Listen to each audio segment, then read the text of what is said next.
O God, you are my God. Earnestly I seek you. My soul thirsts for you. My body longs for you, in a dry and weary land where there is no water. I have seen you in the sanctuary, and beheld your power and your glory.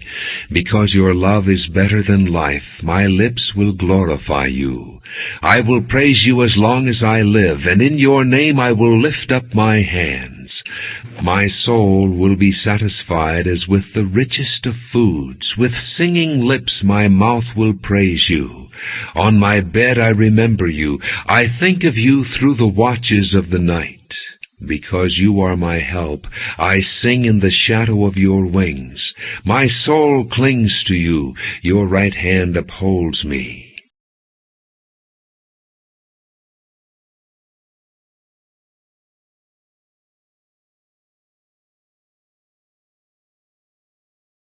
Come, all you who are thirsty, come to the waters, and you who have no money, come buy and eat. Come buy wine and milk, without money and without cost. Why spend money on what is not bread, and your labor on what does not satisfy? Listen to me, and eat what is good, and your soul will delight in the richest of fare. Give ear and come to me. Hear me, that your soul may live. I will make an everlasting covenant with you, my faithful love promised to David. See, I have made him a witness to the peoples, a leader and commander of the peoples.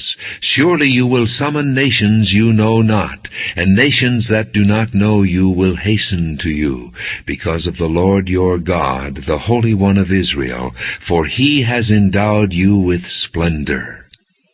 Seek the Lord while he may be found. Call on him while he is near. Let the wicked forsake his way, and the evil man his thoughts.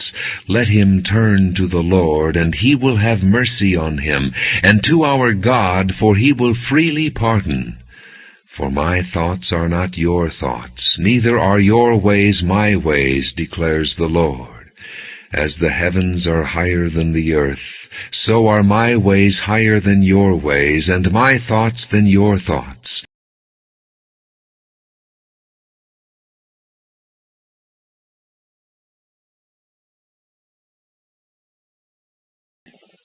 For I do not want you to be ignorant of the fact, brothers, that our forefathers were all under the cloud, and that they all passed through the sea. They were all baptized into Moses in the cloud and in the sea. They all ate the same spiritual food and drank the same spiritual drink, for they drank from the spiritual rock that accompanied them, and that rock was Christ. Nevertheless, God was not pleased with most of them. Their bodies were scattered over the desert. Now these things occurred as examples to keep us from setting our hearts on evil things as they did. Do not be idolaters, as some of them were, as it is written, the people sat down to eat and drink, and got up to indulge in pagan revelry. We should not commit sexual immorality, as some of them did, and in one day 23,000 of them died. We should not test the Lord, as some of them did, and were killed by snakes. And do not grumble, as some of them did, and were killed by the destroying angel. These things happened to them as examples, and were written down as warnings for us, on whom the fulfillment of the ages has come. So if you think you are standing firm, be careful that you don't fall. No temptation has seized you except what is common to man, and God is faithful. He will not let you be tempted beyond what you can bear. But when you are tempted, he will also provide a way out, so that you can stand up under it.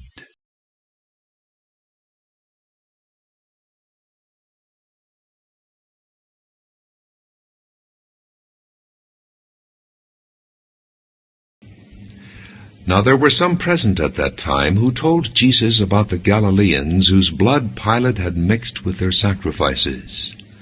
Jesus answered, Do you think that these Galileans were worse sinners than all the other Galileans because they suffered this way?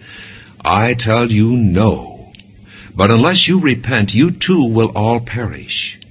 Or those 18 who died when the tower in Shalom fell on them, do you think they were more guilty than all the others living in Jerusalem? I tell you, no. But unless you repent, you too will all perish. Then he told this parable.